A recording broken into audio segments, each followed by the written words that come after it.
When my boyfriend, 30 male, let's call him Jay, asked me, 26 female, out, I accepted, but only to use him to get over my ex, 32.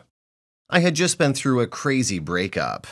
My ex and I had been together for 3 years, and then I got a new haircut, and boom, he demanded a breakup. Who breaks up with his girlfriend just because she got a new haircut? Anyway, it turned out to be a flimsy excuse. He was tired of me and wanted an out. Barely a month later, he replaced me. I found it hard to acknowledge that he had moved on like a lightning bolt, so I clung to him until he left the city. I had to move on, and fortunately, this handsome dude wanted me. So we began dating. Jay turned out to be just what the doctor prescribed. Although he didn't make my heart flutter like my ex used to, he made me happy, and that was enough. He loved me excessively, and I thrived on his feelings. He was also very supportive of me. When I told him I wanted to switch to real estate management, he supported me and contacted some of his friends in the field to guide me in the new career path. A year later, my new job was thriving. Despite being a newbie in the field, I was getting recommendations and contracts from both foreign clients and local clients. Everything was going so well for me, and it was beginning to look like a fairy tale world. But the ex from hell came stumbling into my life again. He came as a client, so I couldn't turn him away. When he saw me, he acted like he was surprised, but it felt like it was an act. I wondered if he had kept track of me while he was away. I was dying to know because that might mean he still loved me and wanted me. My ex, being his usual charming self, asked me out for dinner. I knew I should never have agreed, but I just wanted to know what was up with him. Over dinner, we talked about good old memories we had together. He asked me if I had a boyfriend, and I lied. We were having a great time, and if I said the truth, it would disrupt everything.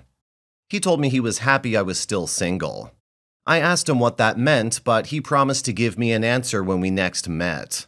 I used to discuss all my clients with my boyfriend, but I decided to keep this one a secret. I didn't want to give my boyfriend the impression that I wanted my ex back. To be honest, I didn't know if I wanted him back, but I couldn't deny the chemistry between us. I was also ready to work on it and see where it led to. The next time I met with my ex, it was to have him look at houses and choose which one he wanted. He was quite selective in choice and never found what tickled his fancy. We kept looking at more houses, but we no longer went in different cars. He would pick me up from my house, and we would drive to the houses and then to a restaurant or cafe to have meals. Over one of those meals, he apologized for the way he treated me and told me that he still loved me and would like to have me back if I agreed. At that moment, thoughts of my boyfriend were far from my mind. I was elated at my ex's confession. I instantly agreed to be his girlfriend. But when I got home to find Jay waiting for me, I had mixed feelings about breaking up with him. While I didn't love him, I liked him a lot and he made me feel like royalty. My ex would never treat me like that. It wasn't his thing.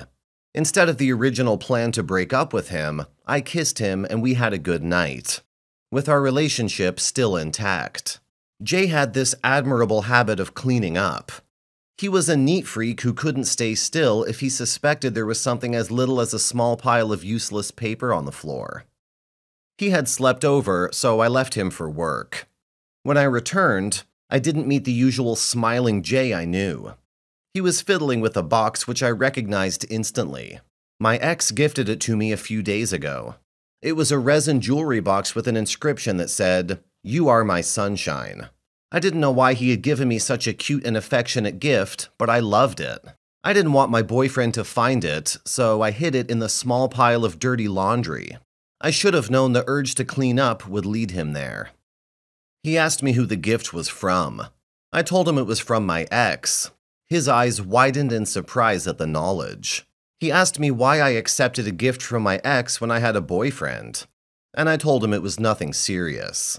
I was just making my ex pay for the heartbreak he put me through by acting like I was interested in him. My boyfriend refused to buy that story. He asked me why I needed revenge when I had already moved on.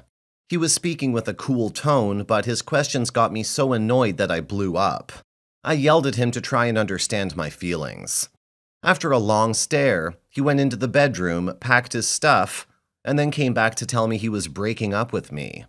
I yelled at him to leave my house, and he did just that. When the door clicked, it dawned on me that I had just lost my boyfriend, but I consoled myself with the fact that I had one left.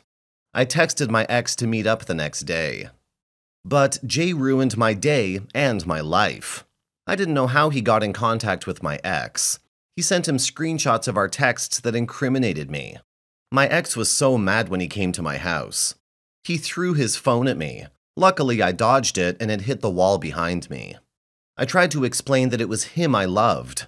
I had consented to date Jay only because I needed someone to fix me when he broke my heart. He didn't even wait till I was done explaining. He told me it was over between us and that he didn't want to ever see my face again. Since then, I haven't seen him. He had severed ties with me. I've been thinking of going to Jay's house to beg him to accept me back, but I don't know how to go about it. I'm open to suggestions. Can you tell me how to go about it? I know I kind of deserve this, but at the end of the day, Jay is still the better choice as a man for me, and I'm determined not to let things end this way. Story 2. Relationship background. I'm 28 and he's 32. Together 3 years, lived together for 1 year. The biggest issue we've had before now is when we moved in together, we were having serious financial issues for about 3 months. But we both did overtime and we crushed that problem and our financial situation's on the clear now. There's a man where I work called James for the sake of this post. James was in my team for 2 years. He's funny, attractive, and charming, but definitely not relationship material because he's so immature and uses drugs. We always got on and laughed together, and I developed a crush on him. I found myself thinking of him randomly and wondering what he's like sexually. I never acted on these feelings because I love my boyfriend and I want him, and James was promoted out of our team 5 weeks ago. I was struggling with guilt over this, and I felt so awful about it. I told my boyfriend about the crush and apologized and told him that he was the one I wanted. I expected a little hurt and jealousy, but not to this level. Every interaction we've had over the last 3 weeks ends up with him snapping at me. If I try to initiate sex, he'll say something like, "Oh, why don't you just go and ask James?" Tried to ask him on a date just to hear, "I'm sure James would love a date." It's getting progressively more hurtful. 3 days ago, he said, "I gave my life to you only for you to tell me you want someone else. So piss off to James, you slag." This morning before I left for work, I told him that I want us to get past this, and he said, "Yeah, well, I don't give a shit anymore. I give up." I understand he's a little hurt, but I don't deserve this, right? How can I slap some sense into him? Edit. The crush has only been a thing for around 4 months. When he moved, I could have easily have kept in contact, but I denied his offer. I don't feel like I had an emotional affair because I didn't actively pursue him. I was just being friendly. Comments. He's doing a piss-poor job of articulating what he feels, yes, but he feels betrayed. It sounds as though you were actively considering this on some level. I mean, you even weighed out the pros and cons to a certain degree. Are you sure you're ready for a commitment at this stage? I wouldn't want to commit to someone who will allow themselves to fantasize about another person while they're with me. What happens when the next James isn't an immature drug user? Okay, let's sum this up. You did not cut contact with James. He was promoted out of your team. That was only 5 weeks ago. Up until then, you let this grow and fester for possibly 2 years. Your reasoning for not trying to get with James was not that you loved your boyfriend and cared more about him. It was that he's funny, attractive, and charming, but definitely not relationship material because he's so immature and uses drugs. Now, after just 3 to 5 weeks, you're already getting annoyed and angry because he isn't over it. You had a full-blown emotional affair that would have seen you ditch him if you thought James would have committed to you and stopped the drugs. People here call him immature and his hurt pride. But you're just as immature, self-centered, and lack zero empathy or care for the man you supposedly love. No, you absolutely do serve this. If he wants to give up and break up, he's completely justified in doing so.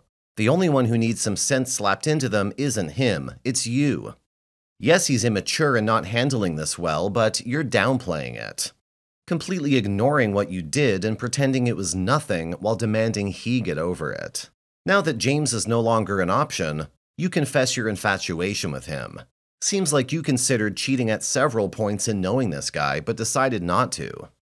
You don't get a trophy for that. Now your man is left feeling like he beat out this James guy by luck of the circumstances, and so now you choose him again. It's quite degrading. It could have been handled better and with more respect, had you admitted to the problem long before allowing this James to become an option in your mind that you could toy with until he was no longer viable. He sounds basically done with you right now, and for some people, they would be. You need to give him space and not try to push yourself onto him.